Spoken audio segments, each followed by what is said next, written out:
aflăm la una din întreprinderile din categoria unităților cu foc continuu sau care au instalații, mașini și utilaje cu un grad ridicat de pericol în exploatare. Tocmai în aceste întreprinderi, în primul rând, se impune întărirea legalității, a climatului de ordine și disciplină pentru buna funcționare în toate sectoarele a utilajelor, în condiții de maximă siguranță și pentru eliminarea tuturor situațiilor care ar pune în pericol sănătatea și viața oamenilor. Mă iertați că vă rețin câteva minute.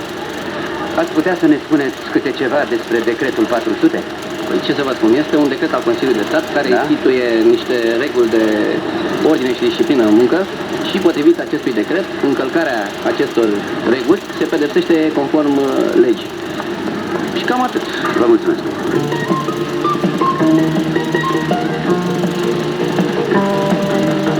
Da, tânărul care ne-a răspuns a găsit esența acestui decret, sensul său direct.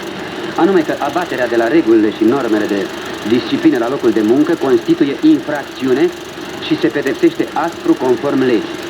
Pedeapsa poate merge până la privarea de libertate.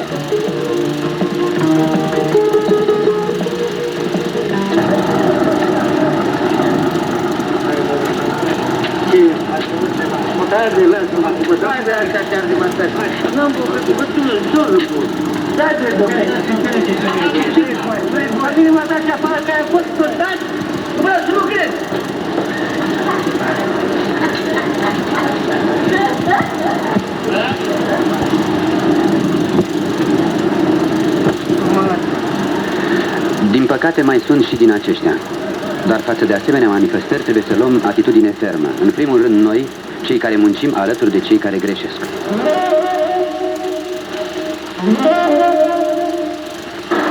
Principalele obligații ale personalului muncitor prevăzute în decretul 400 din 1981 sunt: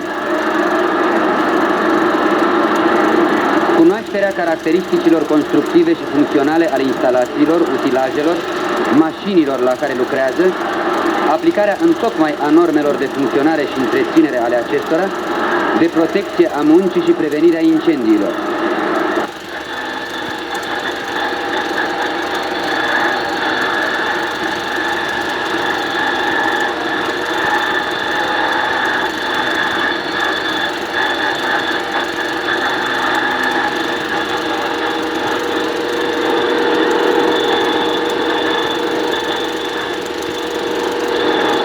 Personalul muncitor are obligația să asigure, potrivit prescripțiilor tehnice, supravegherea permanentă a mijloacelor încredințate.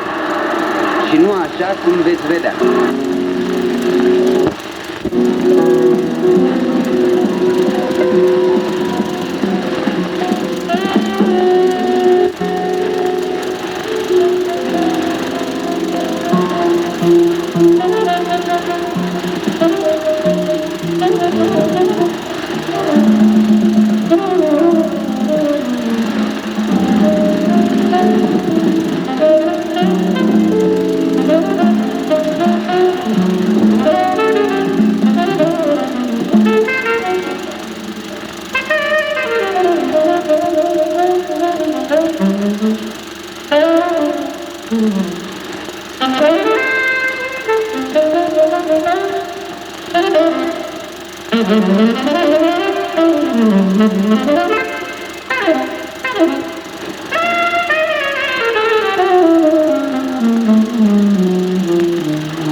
Decretul 400 prevede clar: se interzice personalului muncitor să introducă sau să consume în unitate băuturi alcoolice sau să faciliteze săvârșirea acestor fapte.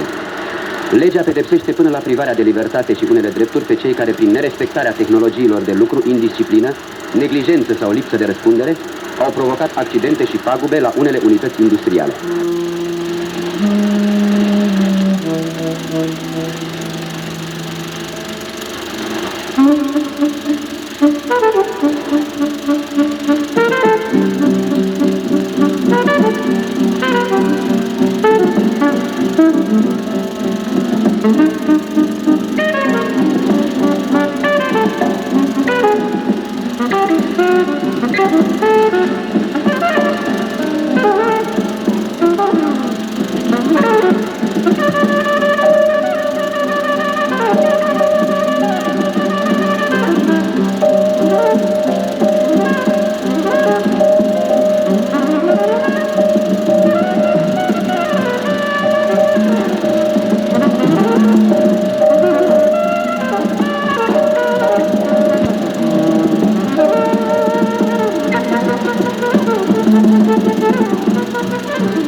Constituie infracțiune părăsirea locului de muncă în timpul programului fără aprobarea maestrului sau altui conducător al formației de lucru.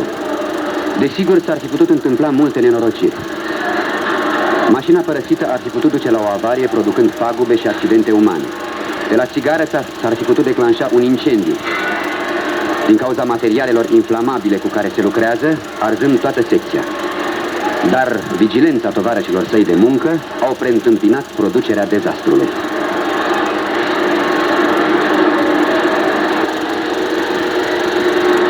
La terminarea programului, muncitorul nu va părăsi locul de muncă până nu se prezintă înlocuitorul, iar încetarea activității se face numai după predarea instalației a mașinii, a utilajului de care răspunde, muncitorului din schimbul următor.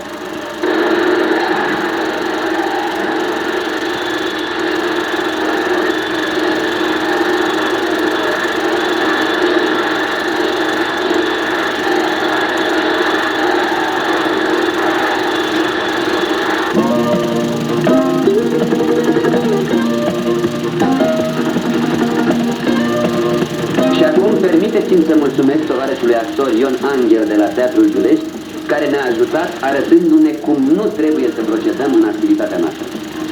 Am participat la realizarea acestui film, având convingerea că cei care îl vor viziona nu vor face ca mine. Încă o dată, mulțumiri, prieteni. Multă plăcere. În încheiere, aș vrea să adaug doar atât.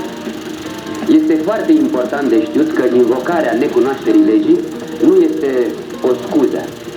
Legea trebuie cunoscută, aplicată și respectată de noi toți. Ea ne apără munca și viața.